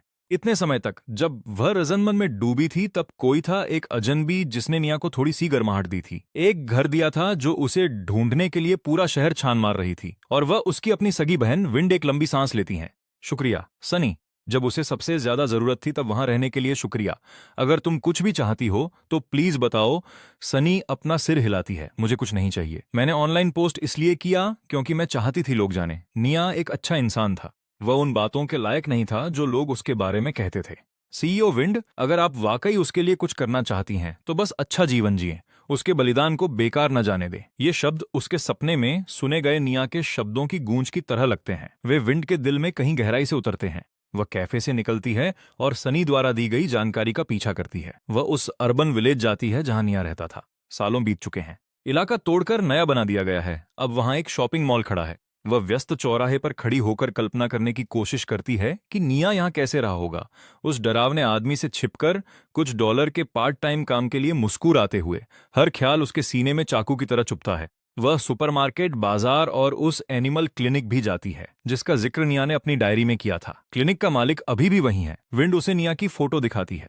उसके फोन में सेव एक फोटो, 17 साल का निया बेफिक होकर हंसता हुआ। मालिक उसे लंबी देर तक देखता है। वह अपना सिर हिलाता है।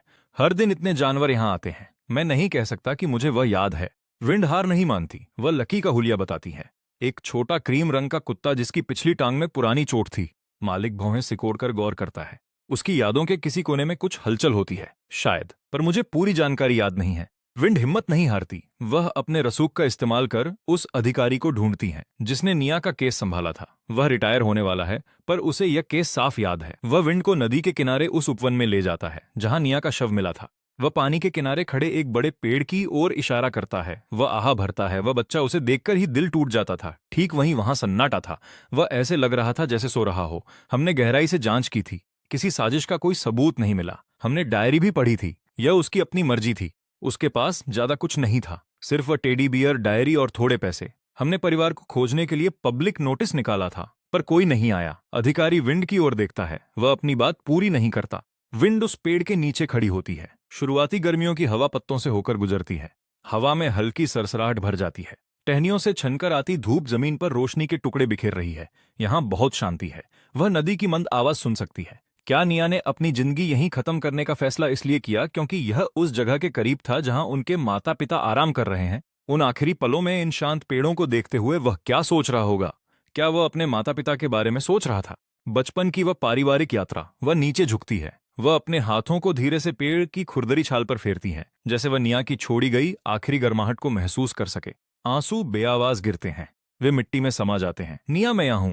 मुझे माफ कर दो कि मैं बहुत देर से आई। वह फुसफुस आती है। उसकी आवाज हवा में बिखर जाती है। आखिरकार विंड उस जगह जाती है जहां उसके माता पिता दफन हैं। उनकी साझा कब्र के पास उसे मिट्टी का एक छोटा सा ढेर मिलता है। डायरी के मुताबिक यहीं लक्की को दफनाया गया था। वह ढेर अब हरी घास और नन्हे जंगली फूलों से ढका हुआ है। वह सावधानी से उसके चारों ओर की खरपतवार साफ करती है। फिर लकी की कब्र के पास वह अपने हाथों से एक छोटा सावधानी से चुना गया कलश दफनाती है। उसके अंदर असली डायरी की राख है। उसने एक विशेष प्रक्रिया के जरिए उसका पर्यावरण अनुकूल अंतिम संस्कार कराया और राख खुद लेकर आई। वह उस छोटे से ढेर पर अपना हाथ रखती है। लकी वह धीरे से कहती है, निया के उन आखिरी दिनों में उसके साथ रहने के लिए शुक्रिया। कृपया उसके साथ ही रहना। माँ और डैड के साथ भी रहना, ठीक है? जब यह सब हो जाता है तो विंड अपने माता पिता की कब्र के सामने खड़ी होकर तस्वीरों में उनके दयालु चेहरों को देखते हुए 3 बार झुककर प्रणाम करती हैं।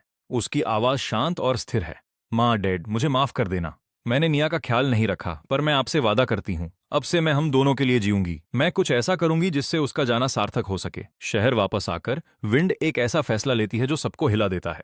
वह एक प्रेस कॉन्फ्रेंस बुलाती है और घोषणा करती है कि वह अपनी निजी संपत्ति का अधिकांश हिस्सा एक नए स्थापित फाउंडेशन, निया और लकी फाउंडेशन को दान कर रही है। यह फाउंडेशन 2 क्षेत्रों पर ध्यान केंद्रित करेगा। पहला, कम आय वाले परिवारों के युवा कैंसर रोगियों के लिए इलाज और मानसिक स्वास्थ्य सहायता देना। दूसरा, आवारा जानवरों को बचाना और उनके लिए आश्रय व गोद लेने के प्रोग्राम बनाना। प्रेस कॉन्फ्रेंस में पहली बार सार्वजनिक रूप से विंड अपने भाई निया के बारे में खुलकर बोलती है। हालांकि वह ज्यादा विस्तार में नहीं जाती। वह बस इतना कहती है, मेरे भाई निया को जीवन में अजनबियों से दया मिली। उसने यह भी महसूस किया कि जीवन कितना नाजुक और कठिन हो सकता है। यह फाउंडेशन उसे सम्मानित करने और उन लोगों की मदद करने के लिए है जो उसी कठिन रास्ते पर चल रहे हैं। मैं चाहती हूं कि हर जीवन के साथ कोमलता से व्यवहार किया जाए और हर दया का कार्य आगे बढ़े। उसकी घोषणा से बिजनेस की दुनिया हैरान है और अनगिनत आम लोग भावुक हैं। वे आवाजें जिन्होंने उसका मजाक उड़ाया था और उसकी नीयत पर सवाल उठाए थे, धीरे धीरे समझ और सम्मान में बदल रही हैं। लोग आखिरकार समझना शुरू कर रहे हैं। सीईओ विंड के ठंडे और शक्तिशाली व्यक्तित्व के पीछे इतना गहरा घाव और इतनी कठिन मेहनत से अर्जित प्रायश्चित था। फाउंडेशन तेजी से काम करता है। विंड खुद हर प्रोजेक्ट देखती हैं। अस्पताल में उन बच्चों से मिलने जाती हैं जिन्हें फाउंडेशन मदद दे रहा है, और आश्रयों में जाकर उन जानवरों के साथ बैठती है जो घर मिलने का इंतजार कर रहे हैं। और इस सब के बीच उसके चेहरे पर कभी कभी कुछ असली और सौम्य भाव आते हैं। उसकी आंखों का दुख पूरी तरह नहीं गया है, लेकिन लगता है कि उसने उसके साथ जीना सीख लिया है। वह अक्सर फाउंडेशन द्वारा समर्थित एक बच्चों के अस्पताल जाती है। वह वार्ड के बाहर बैठकर उन बच्चों को देखती है जो अपनी बीमारी से लड़ रहे हैं।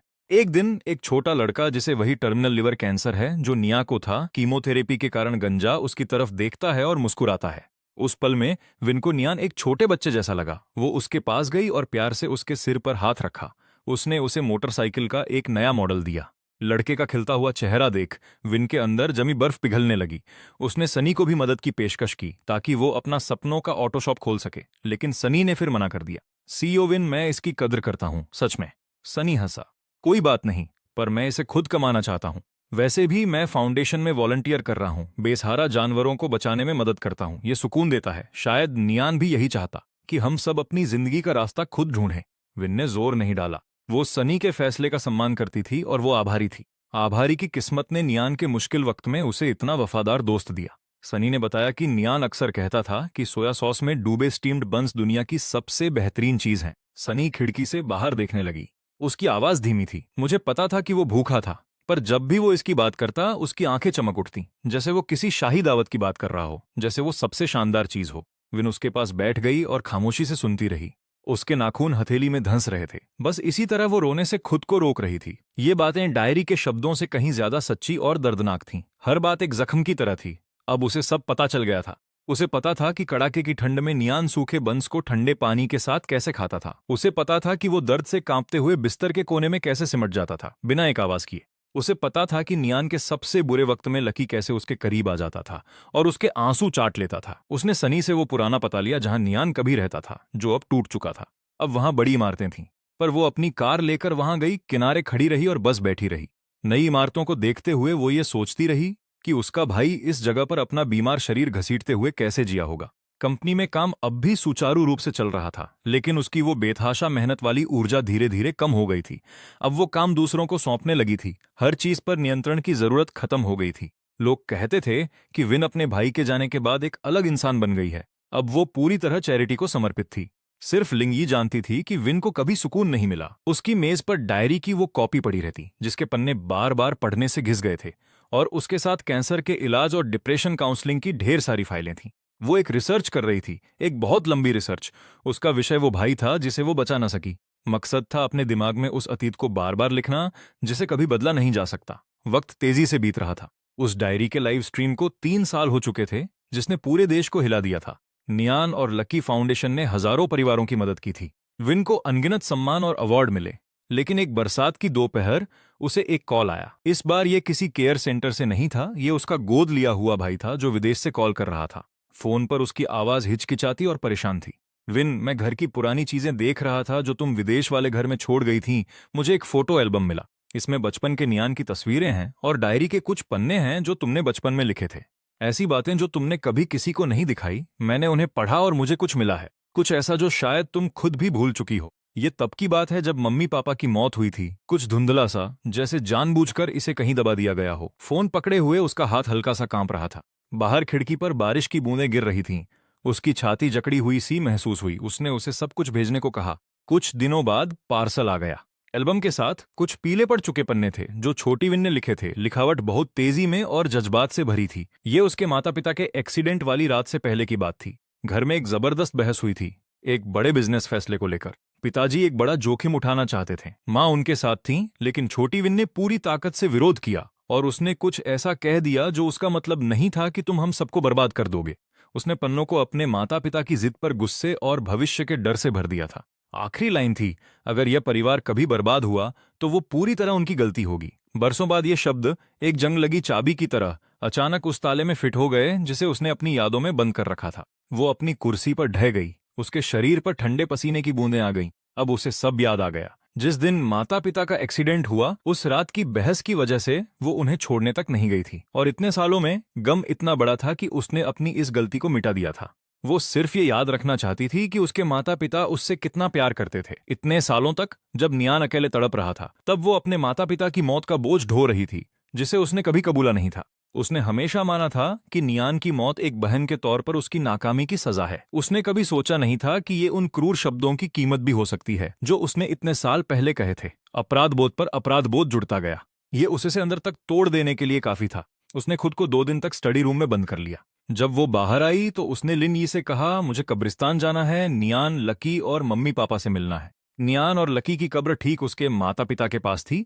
ये इंतजाम विन ने खुद ही किया था। समाधि के पत्थर पर लगी तस्वीर में वो लड़का अब भी वैसी ही चमकदार मुस्कान के साथ मुस्कुरा रहा था। लकी उसके पैरों के पास आज्ञाकारी बनकर बैठा था। विन हल्की बारिश में खड़ी थी, काले कोट में, बिना किसी छाते के। वो काफी देर तक तस्वीर को घूरती रही। फिर धीरे से वो घुटनों के बल बैठ गई। वो रोई नहीं। उसने बस अपना हाथ ऊपर उठाया और उंगलियों से तस्वीर पर जमी बारिश की बूंदें पोंछ दी। नियान, मुझे लगता है कि मैं आखिरकार कुछ समझ गई हूँ। मैं हमेशा मानती थी कि मैं तुम्हारे लिए काफी अच्छी नहीं थी, इसलिए मैंने तुम्हें खो दिया। लेकिन अब मुझे लगता है कि ये बहुत पहले शुरू हो गया था। हमारा परिवार पहले ही मुश्किल रास्ते पर था। पिताजी उस जुए पर अड़े थे, माँ ने उनका साथ दिया। मैं उस वक्त बहुत जिद्दी थी और तुम्हारी भयानक बीमारी, ये सब मिलकर वो बन गया जो आज है। मैं गलत थी, मैं तब बहुत छोटी थी। मैंने वो बातें कही जो मुझे नहीं कहनी चाहिए थी, और मैं ये भी गलत थी कि बरसों तक खुद को साबित करने में लगी रही, तुम्हारी तकलीफ को देख ही नहीं पाई। और ये जानकर भी कि सच क्या है, मैं सिर्फ खुद को सजा देती रही, तुम्हारी आखिरी ख्वाहिश को भूल गई। तुमने कहा था कि तुम चाहते हो कि मैं ताउम्र खुश रहूं। बहुत समय तक मुझे लगा कि ये मुमकिन ही नहीं है। तुम्हारे बिना मेरी खुशियां कहां से आती। वो रुक गई। बारिश उसके बालों से होकर गिर रही थी और उसके उन आंसुओं के साथ मिल गई जिन्हें वो अब रोक नहीं पा रही थी। पर अब मैं कोशिश करना चाहती हूँ। मैं तुम्हारे लिए नियान और लकी फाउंडेशन का ख्याल रखूंगी। मैं तुम्हारी तरह और भी बच्चों की मदद करूंगी। मैं कंपनी को अच्छे से चलाऊंगी और उसे ऐसा बनाऊंगी जो ज्यादा लोगों की मदद करे।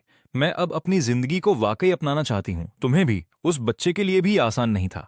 नियान, शायद मैं खुद को कभी पूरी तरह माफ न कर पाऊं, लेकिन मैं तुम्हें वादा करती हूँ, मैं खुद को अतीत में नहीं दफन करूंगी। मैं तुम्हारे लिए अपने प्यार को साथ रखकर जीऊंगी।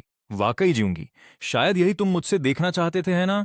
वो आगे झुकी और अपना माथा समाधि के ठंडे पत्थर पर टिका दिया, जैसे उसे उस तरफ से कुछ महसूस हो रहा हो। बारिश धीमी हो गई। सूरज की एक किरण बादलों को चीरती हुई बाहर निकली और कब्रिस्तान पर फैल गई, सफेद गुलबहार के फूलों को रोशन करती हुई, जो उसने अभी अभी कब्र पर रखे थे।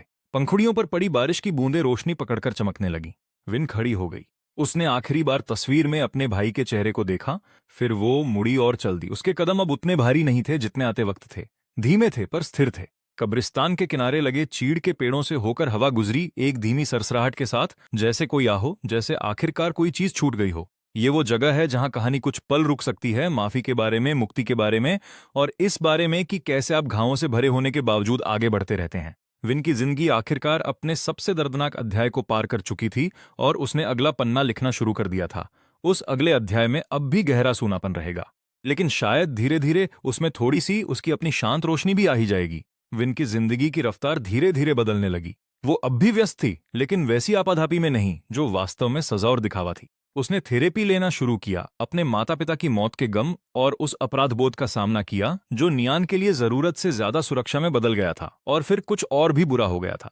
ये प्रक्रिया आसान नहीं थी। रातों की नींद उड़ जाती और जज्बाती उतार चढ़ाव आते, पर वो टिकी रही। उसके और तुम्हारे बीच का रिश्ता एक नए दौर में प्रवेश कर गया। पुराना फोटो एल्बम और डायरी पाने के बाद उसने पहली बार खुद तुम्हें कॉल किया। समुद्र पार लंबी बातचीत हुई। उसने सारा जटिल इतिहास समझाने की कोशिश नहीं की। उसने बस शुक्रिया अदा किया, दिल से, उस हिस्से को दिखाने के लिए जो वो अपने बारे में भूल गई थी। उसने तुम्हें बताया कि वो उस दूरी और अनिश्चितता को समझती है जो तुमने महसूस की होगी, और उसने साफ कर दिया कि चाहे जो भी खून का रिश्ता हो, अब वो परिवार है। वो अब तुम्हारे साथ कुछ ठोस बनाना चाहती थी। अपना ख्याल रखना, विन। फोन रखने से पहले तुमने धीमी आवाज में कहा। विन की अटूट प्रतिबद्धता और मजबूत नेतृत्व में नियान और लकी फाउंडेशन लगातार बढ़ता रहा। वो अब सिर्फ आर्थिक मदद से संतुष्ट नहीं थी। उसने पेशेवर सामाजिक कार्यकर्ताओं की एक टीम बनाना शुरू किया जो जरूरतमंदों को थेरेपी और स्वास्थ्य सेवा दे सके। फाउंडेशन के वार्षिक समारोह में एक युवा लड़की जिसे फाउंडेशन ने मदद दी थी, उसने विन का हाथ पकड़ लिया। लड़की का चेहरा आंसुओं से भीगा था। सुश्री विन, शुक्रिया, आपने और नियान ने मुझे दूसरी जिंदगी दी है। उस पल में विन के दिल में जो उठा वो सिर्फ आभार नहीं था, ये सुकून के करीब कुछ था। एक अजीब सी शांति, जैसे नियान की जिंदगी किसी और रूप में चल रही हो। वो अब भी कब्रिस्तान जाती है, पर सिर्फ दुखी होने के लिए नहीं। कभी कभी वो सूरजमुखी के फूल लाती है, नियान के पसंदीदा।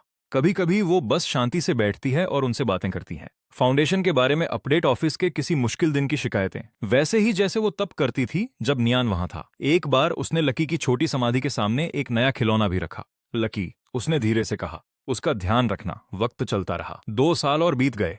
एक बिजनेस फोरम के बाद एक शाम होटल की लॉबी में विन का सामना एक जाने पहचाने चेहरे से हुआ। रिपोर्टर लिन, वही शख्स जिसने पहली बार डायरी खोजी थी और वो लाइव स्ट्रीम होस्ट किया था जिसने सब बदल दिया। वो अब मीडिया जगत में एक सम्मानित हस्ती था जिसकी कनपटी के बाल सफेद होने लगे थे। वो एक मुस्कान के साथ आगे बढ़ा। उसकी आंखों में कुछ तलाशने वाली एक खामोशी थी। सीईओ विन, बहुत समय हो गया। विन ने सिर हिलाया। रिपोर्टर लिन, आपसे मिलकर अच्छा लगा। वो होटल के कैफे में साथ बैठ गए। कुछ औपचारिक बातों के बाद रिपोर्टर लिन हिचकिचाया, फिर पूछा, सीईओ विन, क्या आप ठीक हैं? ये बीते कुछ साल। विन धीरे धीरे अपनी कॉफी हिलाने लगी। उसकी नजर बाहर की व्यस्त सड़क पर थी।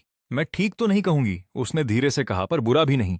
मैंने खुद के साथ समझौता करना सीख लिया है। अतीत के साथ जीना, शायद बड़ा होना इसी को कहते हैं। इसकी कीमत बहुत ज्यादा थी, उस डायरी ने बहुत से लोगों को बदला, मुझे भी। इसने मुझे सिखाया कि जिंदगी कितनी नाजुक है और परिवार की अहमियत कितनी है। मैं लंबे समय से शुक्रिया कहने का सही मौका तलाश रही थी, और साथ ही मुझे खेद भी है। जिस तरह सच सामने आया उसके लिए मुझे आपका शुक्रिया अदा करना चाहिए। रिपोर्टर लिन ने कहा, आपने मुझे नियान की आखिरी आवाज दी। ये दर्दनाक था, लेकिन उस डायरी के बिना मैं शायद बाकी जिंदगी उस झूठ में बिता देता जो मैंने खुद के लिए बनाया था। ये तो उसके साथ सबसे बड़ी नाइंसाफी होती। उनके बीच एक खामोशी छा गई। फिर रिपोर्टर लिन ने अपना फैसला कर लिया। उसने अपने ब्रीफकेस में हाथ डाला और एक हल्का सा पीला लिफाफा निकाला। उसने उसे टेबल पर विन की तरफ सरका दिया। विन ने उसे देखा। ये क्या है? जब हम नियान का सामान देख रहे थे, ये डायरी के साथ था। उस वक्त मुझे लगा ये सही समय नहीं था, तो मैंने इसे रख लिया। पर अब मुझे लगता है कि समय आ गया है। विन का दिल जोर से धड़का। उसने एक लंबी सांस ली और लिफाफा सावधानी से खोला। अंदर कोई पत्र नहीं था। ये एक चित्र था जो थोड़ा फीका पड़ गया था। कागज नोटबुक से फाड़ा गया था, किनारे टेढ़े मेढ़े थे। सीन को रंगीन पेंसिल से सावधानी से बनाया गया था। चमकदार नीला आसमान, गर्म धूप, हरी घास, एक छोटी लड़की पोनीटेल में और एक बड़ी प्यारी सी मुस्कान। साफ तौर पर वो छोटी विन थी। एक छोटे लड़के नियान का हाथ थामे हुए, उसका दूसरा हाथ एक छोटे क्रीम रंग के कुत्ते को पकड़े हुए था। उनके पीछे मम्मी और पापा खड़े थे। उनके चेहरे खुशियों से भरे थे। ऊपरी बाएं कोने में कुछ कांपती हुई लेकिन सच्ची लिखावट थी। मेरा परिवार। लेखक नियान। विन के हमेशा खुश रहने की कामना। चित्र के पीछे एक और लाइन लिखी थी, छोटा और थोड़ा बिखरा हुआ। बाद में गहरे रंग की स्याही से लिखा गया, जीत मुझे माफ कर दो और मैं तुमसे प्यार करती हूं। आंसू फौरन जीत की आंखों में भर गए।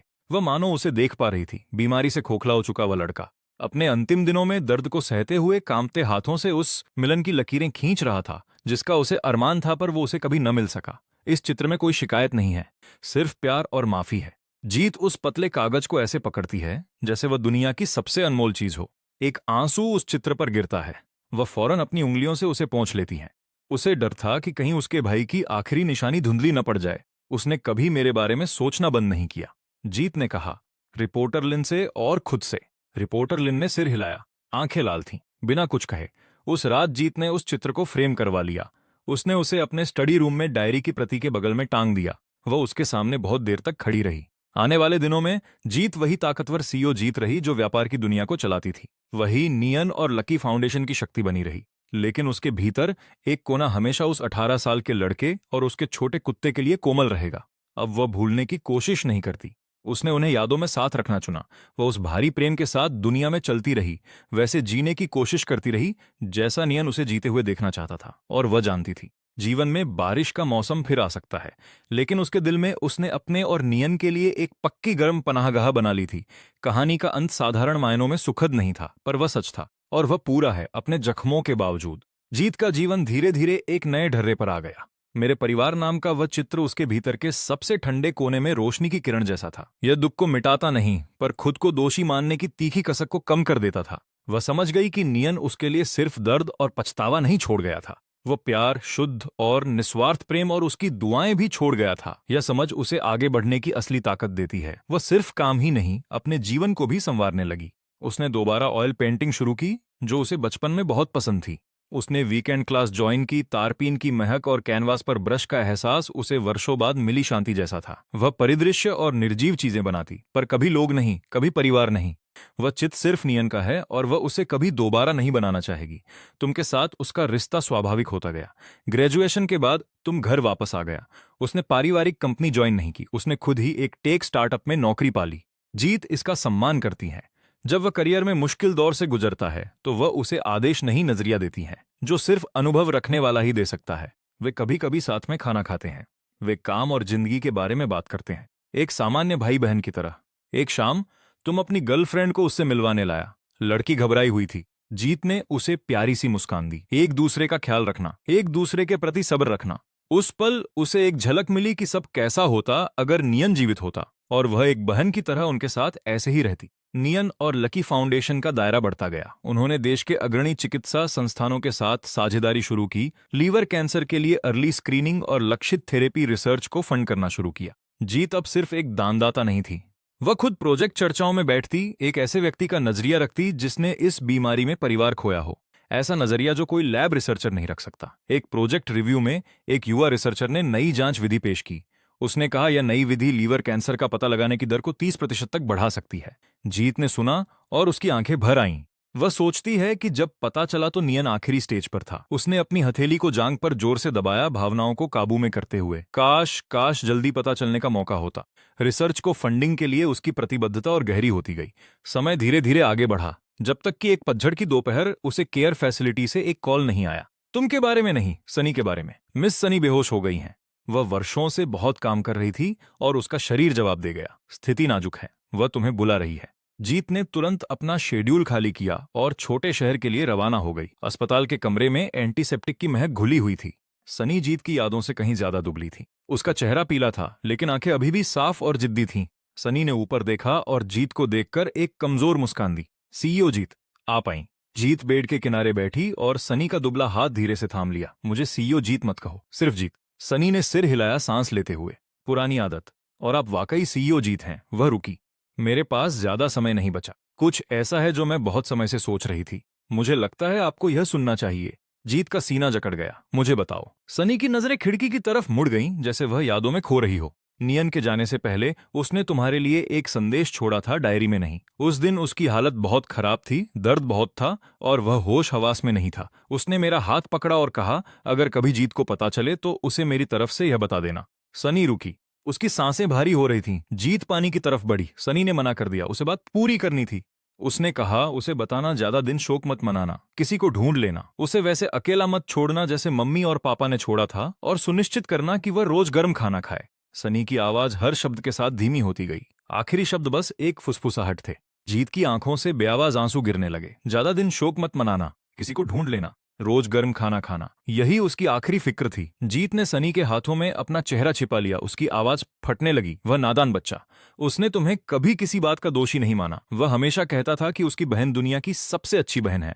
कुछ दिनों बाद सनी शांति से चल बसी। जीत ने उसे नियन की कब्र के बगल में दफनाया और स्विम नाव के फूलों का गुलदस्ता रखा। वह खान पान को गंभीरता से लेने लगी। उसने अपने लिए खाना बनाने वाला रखा, घर जैसा खाना, धीरे पके हुए सूप। वह खुद भी थोड़ा बहुत खाना बनाने लगी। रसोई की गर्माहट ने उसके भीतर कुछ शांत किया। एक शाम तुमका कॉल आया, प्रोजेक्ट सफल रहा। उसकी आवाज उत्साह से भरी थी।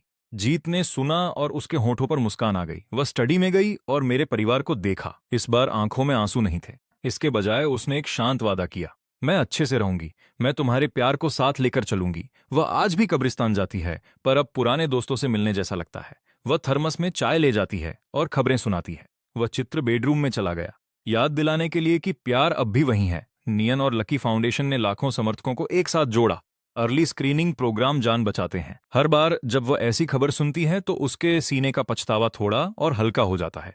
एक अंतर्राष्ट्रीय चैरिटी फोरम में किसी ने कहा कि नियन और लकी फाउंडेशन में एक पूर्वी दर्शन है कि जो चले गए उन्हें याद करना ही जिंदगी की कद्र करना सिखाता है। जीत मुस्कुराई, एक सच्ची मुस्कान। यह वह रास्ता बन गया जिस पर मैं चलती हूँ। तुमका प्रोजेक्ट सफल हुआ।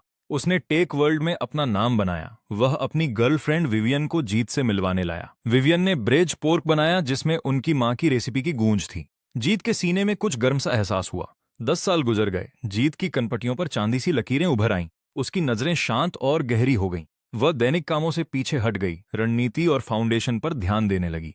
उसने अपने बगीचे को सूरजमुखी और सफेद गुलदाउदी से भर दिया। एक डॉक्यूमेंट्री डायरेक्टर ने उससे संपर्क किया जो नियन और लकी फाउंडेशन की कहानी कहना चाहता था। जीत ने सोचा और मान गई। एक शर्त पर, कहानी ईमानदार होनी चाहिए। फोकस फाउंडेशन के काम पर हो, न कि उसकी निजी कहानी पर। कैमरे पर वह संयमित और सटीक थी। जब डायरेक्टर ने पूछा, आप उस अंधेरे से बाहर कैसे आईं? उसने सिर हिलाया, बाहर नहीं, मैंने इसे ढोना सीख लिया। हम जिन्हें प्यार करते हैं वो हमारा हिस्सा बन जाते हैं। नियन और लकी फाउंडेशन उस प्यार को आगे ले जाने और दुख को और अधिक जीवन में बदलने के बारे में है। डॉक्यूमेंट्री ने गहरा और अमिट प्रभाव छोड़ा। उसकी कहानी टूटने के बाद फिर से खड़े होने का आदर्श बन गई। तुम की शादी में वह वेदी पर खड़े जोड़े को देखती रही। फिर वह उस खाली कुर्सी की ओर मुड़ी जो उसने नियन के लिए छोड़ी थी। कुछ लोग यहाँ व्यक्तिगत रूप से नहीं हो सकते, उसने धीरे से कहा, लेकिन वे हमारे लिए यकीनन खुश हैं। खुश रहना। जब जीत छोटी क्विन को अपनी बाहों में लेकर दादी जैसा प्यार करती है। बच्चे की आंखें उसकी यादों वाले नियन जैसी दिखती हैं। वह स्ट्रॉलर को सूरजमुखी के बीच ले जाती है। यह तुम्हारे ग्रेट अंकल नियन है और यह लकी है। वे दोनों तुम्हें बहुत प्यार करते हैं। जब क्विन 3 साल की होती है तो वह दादी जीत को साफ मीठी आवाज में बुलाती है, जो जीत के दिल में धूप की तरह उतरती है। जीत क्विन को परियों की कहानियां पढ़कर सुनाने लगी। हालांकि वह कभी उस भारी नाम को बच्चे के सामने जोर से नहीं लेती। पारिवारिक कंपनी एक इंडस्ट्री बेंचमार्क बन गई। नियन और लकी फाउंडेशन आगे बढ़ता और फलता फूलता रहा। जीत और पीछे हट गई, अपने बगीचे की देखभाल करने लगी, फूलों को खिलते और गिरते देखने लगी। एक रात क्विन ने आसमान के सबसे चमकीले तारे की तरफ इशारा किया। दादी जीत, वो तारा कितना चमक रहा है। जीत ने धीरे से कहा, शायद वो तुम्हारे ग्रेट अंकल हैं जो हम पर नजर रख रहे हैं। जीत के 70वें जन्मदिन पर तुमने उसे हाथ से बना फोटो एल्बम भेंट किया। पहला पन्ना मेरे परिवार के चित्र के नाम है। क्विन की सुंदर लिखावट में साथ लिखा था, great grandpa, great grandma, great uncle नियन, लकी और हम। आखिरी कुछ पन्ने खाली थे। एक नोट लिखा था, आने वाले दिनों को हम साथ में भरेंगे। जीत ने तस्वीरों पर अपनी उंगलियां फेरी। उसकी आंखें नम थीं, पर वह मुस्कुरा रही थी। यह तोहफा उसे बताता है, नियन को कभी नहीं भुलाया गया। वह इस परिवार की यादों में गर्मजोशी से बुना जा चुका है। अंतिम वर्षों में उसने पुरानी चीजों को छांटा, हर चीज को सावधानी से लेबल किया, ताकि क्विन को पता रहे कि परिवार कहां से आया है। अंत में वह सीईओ जिसने अपना जीवन दूसरों को समर्पित कर दिया, शांति से चल बसी। उसके आखिरी शब्द आंसुओं के बीच थे, मम्मी, पापा, नियन, तुम लोग मेरे पास आए हो। मुझे माफ करना, मैंने नियन की देखभाल वैसे नहीं की जैसे करनी चाहिए थी। कमरे में मौजूद किसी ने बूढ़ी महिला को उस तरह रोते नहीं देखा था। पर जब वह गई, सीईओ जीत को शांति मिली। उसके चेहरे पर उस बच्चे की संतुष्ट मुस्कान थी जो आखिरकार घर लौट आया हो।